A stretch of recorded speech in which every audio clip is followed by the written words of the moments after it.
Welcome to the channel, everyone. Dennis Alexander here, and my man David Barnett from Raleigh Dent Company. If you guys haven't seen his videos, check it out. Just link at the top of the video. It'll take you straight to his channel. Without further ado, let's get started.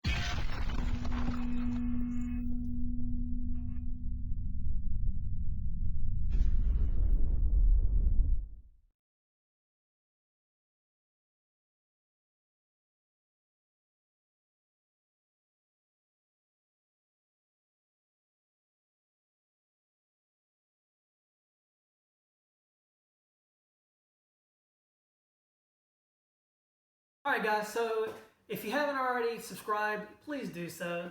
You know, it helps us out. Over 73% of you guys that view the channel aren't subscribed. Let's subscribe. Let's try to get 25 likes on this video. That'd be fantastic for me. Merry Christmas to me. Merry Christmas to you. Search Raleigh Dent Company, and I'm there. I have a few videos up. Yep. I probably get into more extensive videos talking. Yeah, I'll leave the link in the description straight to his YouTube channel. Generally, my Instagram. I push Instagram a lot because it's instant before and after pictures. Gotcha. I love you search me on Instagram, Raleigh Dent Company. Okay. Facebook, Raleigh Dent Company. I'll plug that as well. Yep.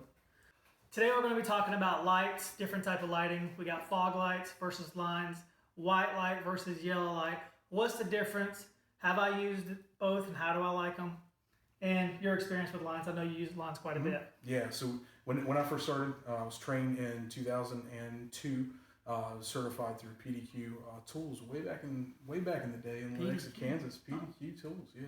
So so when I started back then, we would use just bare bulbs with the 3M blue line strip tape on it. I remember that, yeah. We would use the lines just like that. And that's how I learned, and so that's how I learned to read metal and read dents doing that. People still doing that? I don't know if anybody's doing that now. It's I think the technology's grown so much that we're using so many different style of lights now. The market's changed so much. So I'm not sure if anybody's really doing that anymore because there's so many other options out. Well, we have 2 comments on the video I did about what type of light should you use, stand versus mobile lights. And the first one comes from P.Agixeb. I don't know how to pronounce your last name, but you say, make a video with the difference of LED lines and fog, yellow or white light, which is the best to start. I never adapted to light with lines, although I believe it's good. My man here, he specializes in lines. Me, I'm a fade guy with fog. I never use lines that much. Can you explain the line issue? Well, as far as me, it's all about what your brain has gotten used to reading. I started on lines. And when I look at anything with fog, it's hard for me to understand and decipher what exactly I'm looking at. I remember a comment a while back from a guy who was using fog, and he's looking at lines and says, I can't read that. It just looks like a jumbled mess to me. And it's the same thing when I look at fog. It looks like a jumbled mess because that's just how I've started. I think it's just about what your brain sees and what makes sense, because we're all different. We have different ways to view things. We all have different ways to fix things, and I don't think there's a right or wrong way really to do it. I think it's just a matter of what we interpret when we see things. Whenever I was looking at the lines earlier, I mean, it was just blowing my mind. I was hurting. I was just looking at the fade from the lines. We were discussing that. So I use mainly the warm white, which is the yellow color, versus the white, the bright white. What do you typically use? It depends on the color of the car and where I'm at. So are the white lights, the cool lights. But I've noticed here, since I've started using the Eliminident, switching back and forth, I've noticed on different color cars that I can get I can get more detail or less detail if I'm in shade, if I'm working inside in a dark space. I change to suit what I'm working on. You mentioned there working outside in direct sunlight versus being in a garage. If you're a mobile guy, it's so much better when you have shade, an umbrella, or being in a garage. I mean, what about the line boards where there is no light? You have to use it. Oh, talk about that. Well, you definitely want ambient light. I love using line boards because they're so fast. You set up and take down so easy. You don't have to deal with batteries. The downside is you have to have some sort of ambient light coming in. When you mean coming in, what does that mean? Yeah, ambient light is all around you, but there needs to be a reflection. Some light coming in around that light to add a reflection, whether it's behind or in front. Something has to bounce off of that, off the line board, in order for you to see any detail.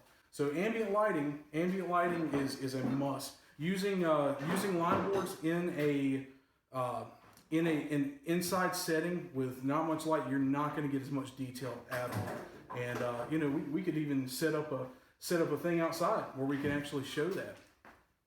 So. That's a great point there, David. And today's sponsor is Bojangles. If you've never eaten Bojangles, stop by. And tastes pretty damn good. If you're not in the South, I hate it for you. Talking about the line board, this is exactly what we're discussing. I bought this Toledo. Yes, I bought this from him back in 2015 when I started my company. And I figured I'm going to be mobile. I'm going to be outside a lot more. I'm going to need to use something like this. Well, for me personally, I didn't know how to use it. I didn't understand what it was as far as like he said, the ambient lighting. So what I found with my experience with this, which is very minimal, I actually needed direct sunlight to come through the backside here onto the panel. Is that kind of what you mean? Yeah, you can use that. So okay. You can use it that way. You can also use this to shield light. If light's coming in back from the backside, you see how transparent this is. This is very transparent. So light is going to be able to come through here and it's going to brighten it up. Right. Now, if you're using it under an umbrella, you don't necessarily need light coming in from behind. You've got enough ambient light around that's bouncing off the front of the board, you know, that will reflect something back on the panel. That's a great point to what he said. You need to make sure the dent is covered with some sort of shade, right? Yes, absolutely. That was my issue at first. I didn't understand that. So I had to put an umbrella or something over top of the dent, an actual shadow, and make sure there was ambient light or sunlight going through here. If you wanted to buy two, you could have one blocking the sun and then one for your reflection, and then you would be able to repair the dent sufficiently doing it that way. Yeah, that's exactly right. 100% agree with you there.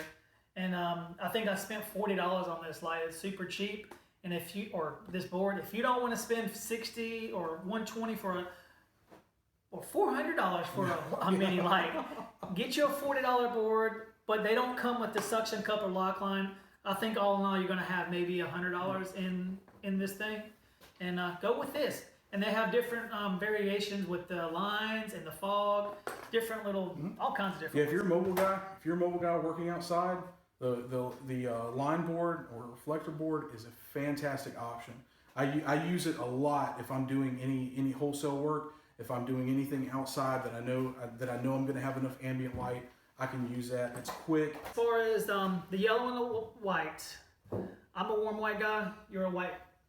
I usually use white unless the warm light's gonna reflect a little bit better on a certain color panel.